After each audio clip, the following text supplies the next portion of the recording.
So we're leaving Muriel's seance room post wardrobe change. Yeah, the spirits decided to give us completely new clothes. Absolutely. And so we are heading Wild. to meet a friend, an old friend of yours, about to be a new friend of mine. Correct. Mr. Nick Sen. Yeah. Incredible. Yeah, Nick is currently a member of what's known as MINIKISS. Let's go. Yeah, which is, of course, what it sounds like.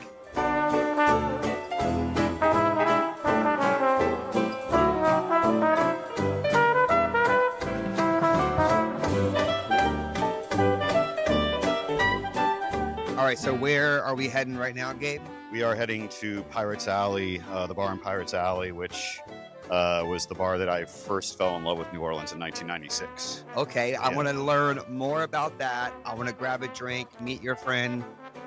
Let's make this happen. I'm into it. Although, Chris, I'm very interested in your opinion about something beyond Nick as well. Okay. They always have a really heavy, like, salsa flair at the Pirate Bar. What is the Salsa? connection of this, like, Latin salsa music that they always play here, do you think, and pirates? Because it's literally all the time here that they're playing that music. Yeah, I don't know. Are pirates like, maybe pirates just really like Mexican cuisine? I mean, everyone like Mexican. Is this your guy? This is my guy. Dude, what's going on, What's up, man? baby? Chris, Where's this picture? what's your name? It's Nick. It's Nick. Yeah. Okay, great. How long Nick- has that toothpick been in your mouth? How long do you want to know? All right. You ready to get a drink? All right, let's go on inside.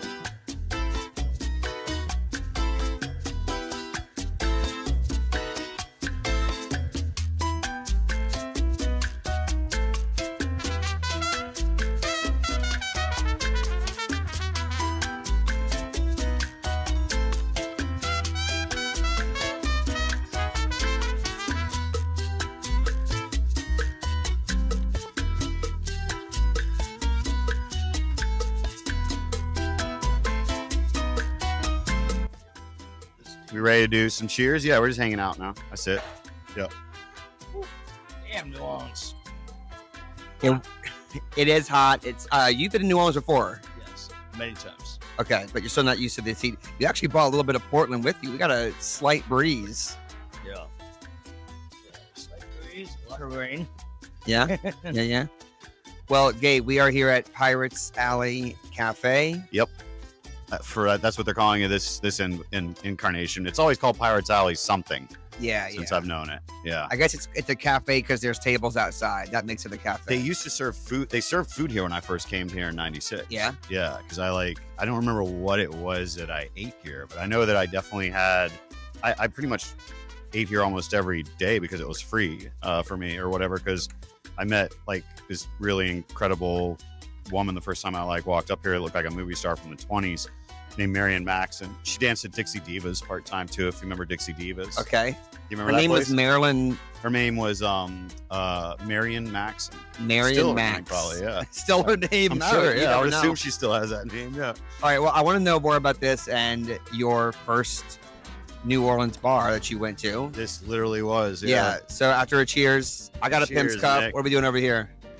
This is whiskey soda bitters. Great. And the He's guy got Nick his little got the fancy tallest, water. the tallest drink of them all, a fancy water. It took me a second to get this. You got the easiest drink, but it was the most complicated process. Wait, we got to say,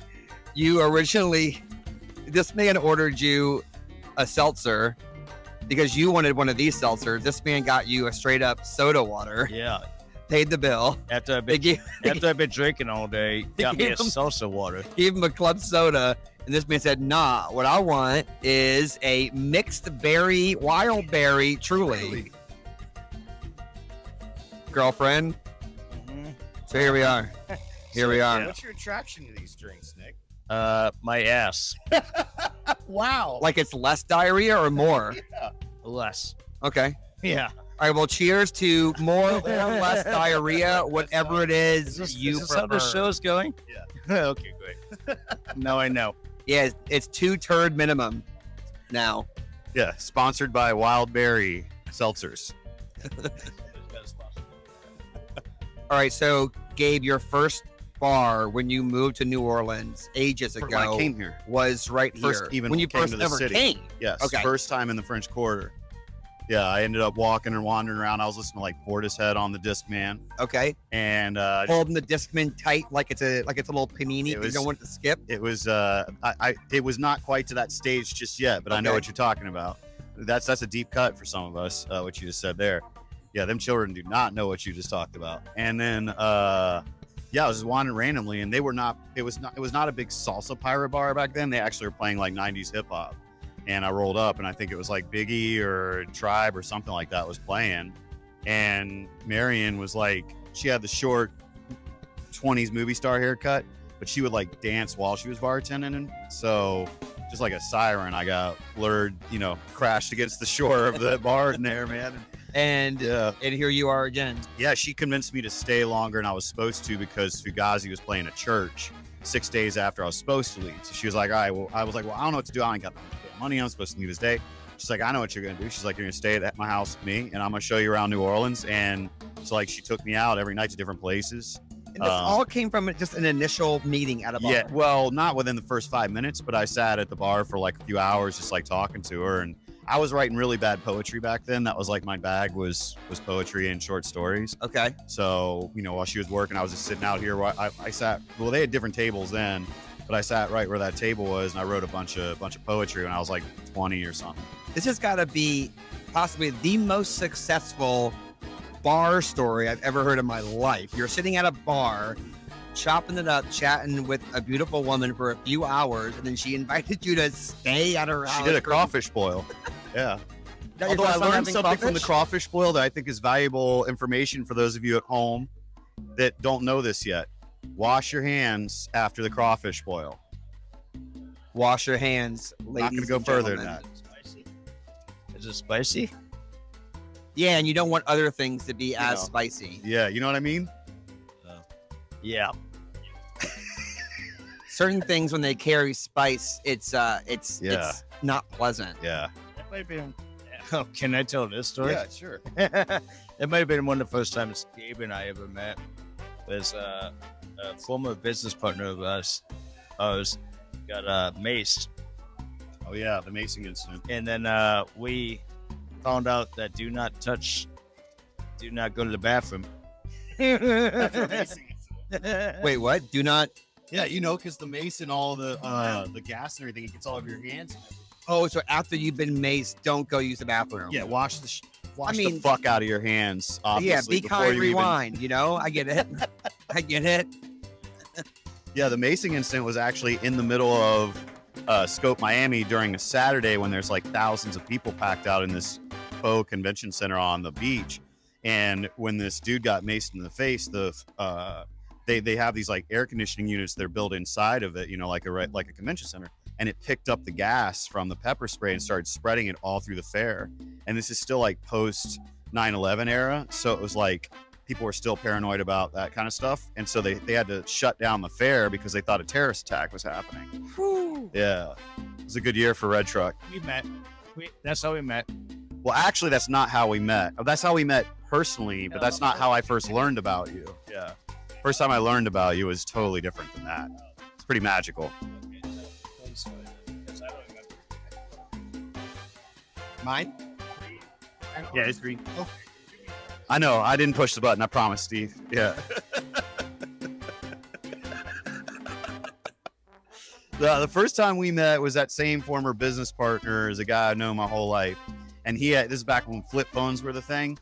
So I'm hanging out with him, and he's like talking about the gallery. And he goes, I have a business partner now that we live together in Portland. He goes, he's a midget. He goes, and he's got an enormous dick. And I was like, okay. And everyone always asks the same question, and they're like, is it big for like a little dude or big for a normal, like a tall person, Like for Shaq. Yeah. And he's like, no, it's huge for like a full grown person. Blushing. I'm blushing. Oh, well, Keep going. this isn't the first time you've heard this story. Okay, don't act like you're not Elvis amongst people. He tells himself the story every morning as part of his daily It's a pretty affirmations. big affirmation. Yeah, the Stoics actually and Nick's dick are the way that I survive the world. But so he's like, yeah, you want to see it? And so he opens up the flip phone. appreciate you. Oh yeah, okay, we like that. Random shout outs. Just And a beard shout out while we're talking about this man's dick. That's just how it is sometimes. this is very much how it is at Pirates Alley. And so he opens up the flip phone, and they lived together in this apartment in Portland, and Nick had a race car bed. And so the photo is of, it's like midday, and if you've ever seen those Renaissance paintings where the light is like shafting down through the painting, so it's like this pillar of light is coming down out of the window onto the race car bed. And you see these two girls on the left and the right side. They're like fully tatted up, like old school Suicide Girl type business. And then you see these legs that are poking out underneath them. And you see Fat Tammy, almost like baby Jesus. Wait, hold on, Fat Tammy. That's What the is- name. That's the name of. Yeah. When we used to pick him up at airports, we would have people hold signs that said Fat Tammy to meet him. So you had to get a stretch limo to fit that hog inside. How many? Yeah, a Hummer. Oh, okay. okay. I see what you did there. So that's how I first heard of Nick before I met him. And then we met over the tear gas incident. So we started off with a bang. Heard of him through his dick. Fat Tammy, Hung out with him through Mason suspicious incident in our fair. Yeah, terrorist That activity. made art in America. Yeah. That is how friends are made. Sometimes you just are in the same neighborhood and you're a fan of their art gallery. Sometimes it's like that, but sometimes it's like this. Yeah, love at first sight. Yeah. I mean, we kind of started the art gallery, like 15 years ago? And then through the pandemic, 15, 20 years ago. And How you doing? Through the pandemic, shit happened. And yeah, hold on. That's the best way to put it. So we, Gabe, meaning Gabe, took it back over and took control of it. And now it's back to the way it should be. Nice. But Nick had a lot of adventures in the art. Okay. Yeah, Nick was a very influential art dealer, I would say, at a certain point in time. I took the Fat Tammy on the road. Wait, we're talking about, when you say art dealer, are you talking about his dick again? Well, yes and no, because it was everyone in the art world knows. Everyone in the art world, and what do you say, the strip community knows about Fat Tammy. I mean, As he's stroking a Truly can. I mean, I'm envious of the Truly can. Can't imagine what this thing's packing. there's a lot of weirdos out there, and weirdos are attracted to weirdos, whether it's in the art world or it's in the strip club world. We all find a way. But then you also you were a performer a lot too, in like the last clubs. You've done Harry Houdini, Escape Act. Yeah, I used to work at Coney Island. I currently work for MINIKISS again, 20 years later. So You've done wrestling. wrestling is cool. But I just turned 39 a couple days ago. Okay, happy birthday. Thank you very much. Wait, hold up. A couple days ago, Yeah, July 20th. and we haven't. Oh, baby. So Yeah. is Sunday your birthday party? Now is my birthday party. Fuck yeah. Oh, now's our. Oh, so we're just going every day. Is your I birthday mean, party here? yeah. I have a feeling that when you two get together, it is birthday party nonstop. Like any excuse to party. We don't really have to do much. We just sit somewhere and everything just kind of. The mountain comes to us. Yeah, you guys gotta be safe during major holidays and birthdays. Otherwise, I feel like Have we ever spent a major holiday together besides Mardi Gras? No. That's probably a good thing. Yeah. And I don't think you've been. No, we've done birthdays. Remember the clubhouse? We had my birthday there. We almost beat up that old boy's cousin that night. I remember that. Yeah, I just remember that. These guys have forgotten more shit than I've experienced for sure. I'm trying to keep up over here. Oh, I don't know about that, Chris. I think you're being very modest, my friend. Maybe. I want to talk about. It's just like I wake up and he's like, remember that time this morning I was like, what the hell are you? He's like, I have to get like 3 teeth pulled today. And I'm like, oh, I told you. I'm like, shit. So I want to talk about this location Yeah. because we are We are in the French Quarter. We are in a very popular spot of the French Quarter. We're tucked right next to the St. Louis Cathedral. Correct. And this bar right here, I think is a fairly, with respect, is a fairly nondescript bar. Like, not a lot of locals come here to hang out. But I kind of feel like maybe you should. I feel like this is pleasant. This is nice. This is like different country feels over here for sure. It's because, well, I think it's because it's one of those situations again when it's like tucked inside. So first off, and then also about this intersection, the narrative of what it is that went down here is the shootout with Andrew Jackson. Some pirates supposedly happened here. That's one thing that's a story that happened supposedly right at this like little intersection. And then next door is, of course, the Faulkner house. William Faulkner lived and wrote in that house right there too. Now hold on, just because you said shootout, you leave Fat Tammy where she is right now, okay? Yeah. All right, good. Not that kind. Yeah. So so I think that there's already this like really interesting historical and energy intersection. And yeah, by having St. Louis Cathedral next door, which is obviously one of the most like supernaturally charged spaces, period, it's a pretty special little intersection in my opinion. Yeah, and I'm someone who walks through here almost every single day, and I'm sad to say this is my first drink I've had here. And I think part of our mission with this show is to help people catch little gems like this and consider maybe hanging out here with your boo or a future boo or your out-of-town friends. Take them here. Take them to Pirates Alley. Yeah, you never know. You might meet a bartender here. You might meet a bartender who takes care of you for 6 days, who has a crazy name and is etched in this man's memory forever. Definitely. Yeah, definitely. Forever. Yeah, forever Marion Maxon. Being in this man's memory is a comfy, special place to be because I saw him earlier today forget what he wanted to drink. So for you to remember her name is special. It's very special. There are certain things that are a lot tight inside that brain. Yeah, that's true. Yeah. I think the thing though that I will go ahead and just sort of disclose about this bar though is, and we could say this about a number of spaces in the French Quarter that I feel this way about. But then I was angling on this house I wanted to try, like I really want to try to buy over the next 5 to 10 years. But I came to realize it's just not going to happen, because as you know, to even be able to own property in the French Quarter is actually kind of almost impossible because we have these like families that are going back so far that they'll just like inherit it and it'll be almost like a part of their like trust. But this place in particular is, I know, changed hands multiple times since the mid 90s. Mm-hmm. So, I have so many times when I walk by this place, my brain tells me someday I want to just own this place and just hang out here all the time and just let everything else run itself after This I'm place over. right here. Yeah, I really want to own this bar. It's pretty bad. What would you call it? I don't know yet. Probably the Ghost in the Machine. Nice. Yeah, so if Mortal was still open, I would call this the Ghost. Oh yeah, no, actually because I own the LLC and the domain name, it would be called Fat Tammy's. Because I do own the domain name and an LLC. I did not know that until last night. May I ask what the logo will be? Oh. Can I see the logo right now? Nick's face. Yeah, okay. Yeah, okay. we'll just make it Nick's face. Okay, nice. So they'll be like, that guy's named Fat Tammy with the sunglasses? A different part of this guy. I'll be like, yes, his other half.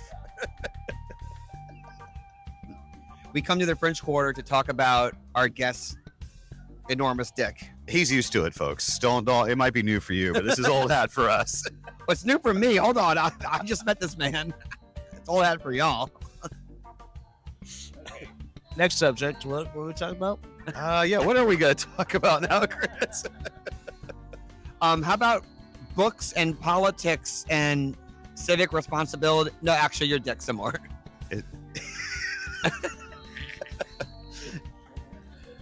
What? Nick, I actually have got a fun one here. So Oh, Nick, you've been a performer for a number of years. Like I said, I've seen you do Harry Houdini escape acts. I've seen you swallow swords, right? Didn't you swallow swords? Yeah, razor blades. That's right, razor blade. What is a balloon you swallowed once? I saw. What'd you see, buddy? Okay, and then dirty old man at 39 years old. So the other thing too is that I saw you dress up like a monkey from Wizard of Oz, flying monkey. Now, what would you say is probably like what would you say would be like the strangest gig you've ever had to do? Oh, so No, not the one that I'm thinking. Is it the club in New York? I've done, no. We'll get We're canceled not for doing that. We're not doing that. We'll get canceled with the Peter We're not Dinklage doing story. We can't. So I used to work for the Jerry Springer show back in the day, and you know, when you're 18, 19 years old, and somebody from Chicago calls you, and you're sleeping in your mom's basement, and you're like, yeah, hell yeah, I'll do whatever the fuck you want. But they always changed what you did when you got there. So one time I was supposed to be a groom, and I was supposed to have another little person, woman, and we were supposed to like come out on top of the cake. Well, the woman didn't show up. Guess who had to be the woman? So, and there's also another one. Speaking of New Orleans, drag? oh yeah. And speaking of New Orleans, we did the what's the cake called? Where you got the little baby in it? King cake. I did a king cake thing. You were a king cake baby? Yeah. Well, I'm Jerry Springer, and they put me in this like paper mache cake that was probably like 4x4, and they just rolled me out on stage, and the only thing I could really see was the lights from the stage, and they said, "Okay, everybody dig in," and it was like a zombie apocalypse where I just saw hands grabbing and tearing away this paper mache, and I was in a diaper or something weird like that, like a king bit. What was it called? King cake. King cake. Yeah. So I just literally saw hands shadowing over this. POV. Oh my god, it was terrifying. And then when they started ripping apart the paper mache, I had like a 8-foot tall. He felt like 8 foot tall. Just grab me by the back of the fucking neck and just like bow me up and like the baby. I got the baby. No, wait. Are you saying it was a king cake because you were inside of it, or or were they calling it? It was supposed to be a Mardi Gras themed. Wow. Yeah, Wow. on Jerry Springer. Okay. So- I didn't know that one. Yeah, so Whoa, that that's was good. super terrifying Damn. because, you know, just to be like sitting inside of a paper mache square, then rolled out to stage and seeing that they invited the audience members to come find me. I mean, Yo, this show is gonna be like Mark Twain, bro. yeah, I'm starting to realize it was very like I actually kind of quit after that. I was like, I'm not doing this anymore because What was it about that experience that made you want to quit? it was just the fact that they didn't tell us what was happening until the moment it happened. Oh, so it felt like it took advantage of you? Yeah, I mean, like, you know, your safety is the most important part, and then, you know, having drunken audience members hold you up, like kind of crowd surf you, and you don't even know what the hell is happening because you've been sitting inside a plastic. You've been sitting inside a paper mache container for the, yeah. So that was pretty weird. Well, so that's a bad, or maybe a bad-ish New Orleans experience, but you're about to have a really good one. So you're in town right now because of a big show happening That's not right. too far away from here. That's right. You want to tell them about your band and about why you're in town? Oh, I guess I have to. Hold on, give me a second. So 20 years ago, I was in MINIKISS, and I never thought I'd be back. And 1 year ago, on my birthday, which was a couple days ago, I rejoined the band. So we reformed, but when we reformed, I'm the old guy now, at the old age of 39. So other guys are in the band. They're here. So we got a couple shows, Lake Charles, I believe it is. And then we have a show at the No Dice on Sunday, which is 27th. 27th. Yeah, this will come out after. Oh, well, then what the fuck am I talking about? Well, Because we want to talk about what it's like to be in a band. You got to tell them what MINIKISS is. Oh, so we're gonna interview you guys. yeah, yeah, okay. So what do you want to know? Feed me. Okay. So you're in a band called MINIKISS. Yes. What is that? It's an all little person tribute to Kiss. I think we're the only tribute band that's sponsored by the actual band. Oh, so the band is all about it, like the original Kiss. Yes. So that's really interesting. I mean, That's not normal. Yeah, we were in the Super Bowl commercial in 2010. So that's not normal. And the fact that, you know, there's a lot of money involved and a lot of copyrights involved. And we are probably the only people that get away with it because of a gimmick. That is so interesting. So, I mean, it makes sense to me why most bands would say, I'm not in support of a band, you know, profiting off of what we've done, even though it is a tribute. But what do you think makes MINIKISS so different? Like, what about y'all? Well, the fact that we're all 3 feet tall. Well, sure, that makes you different people, but do you think that makes... So you think Kiss was like, yes, because they're little people? Yeah. So, okay, well, then why don't we have Pennyback instead of Nickelback? Why don't we have why don't we have Imagine Lizards instead of Imagine Dragons? Kiss is so much more theatrical, you know. Yeah, I know, but that's like my point, though, is that it's not just because you're little people. It's like because they put on a crazy show, and so do y'all. Well, so when I joined the band 20 years ago, well, like 2004, like they were basically playing like cardboard guitars, and just like on stage, just doing this to karaoke tracks. This new version of the band is actually legit. Everybody plays. Everybody gives a damn. Yeah, I've actually seen MINIKISS before. We share a festival together. I'm the MC at the side stage at the Sturgis Buffalo Chip over at Bikini Beach. Oh, so I'm there every summer. You were there? Yes. Sturgis? Yes, I go there every year. Oh shit! I'm sorry. Yeah, it's all good. So y'all played the last night last year, right? We played on Sunday. Yeah. And that was actually one of my first gigs back. Okay. And to have that stage that was basically from here to the end of the sidewalk was... Oh, that stage is huge. So I do the opening night MC work on that stage. Yeah. And I host all the comedy stuff at Bikini Beach. Y'all also went to Bikini Beach. Did you feel bad about all the saggy tits you saw? I'm not answering that. I'm not answering that question. You're not going to get me. You're not going to get me. Trying, man. You're not going to get me. No. All right, well, let's wrap up having this drink right here. Because I did not understand. I did not know that you've seen us before. And the version of the band that you saw is the current best lineup that we have. Okay, great. Well, people at Sturgis love y'all. Thank you. Yeah, I've been there for 11 years. I'm leaving in 3 days to go back and actually watching y'all's show. And the next morning I'm driving. Say what? Can I come with you? Well, actually, there's a lot of stuff already in the car. There's not room.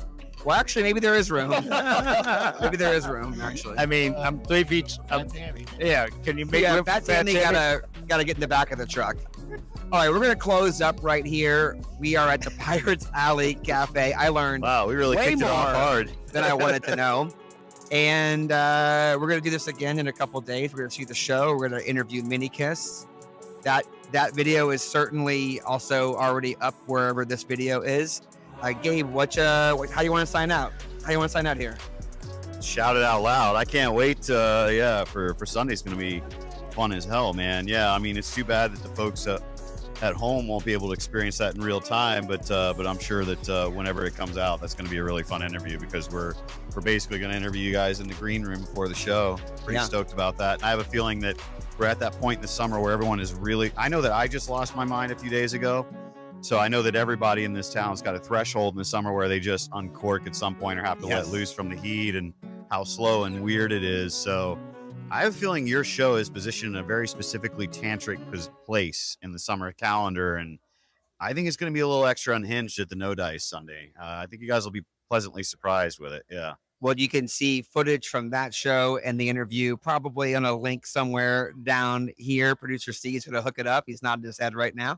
And we're going to go ahead and close this one out, go stomp around the French Quarter a little bit. This is 2 Drink Minimum. I'm Chris. That's Gabe. Hello. And shout out to Nick from MINIKISS.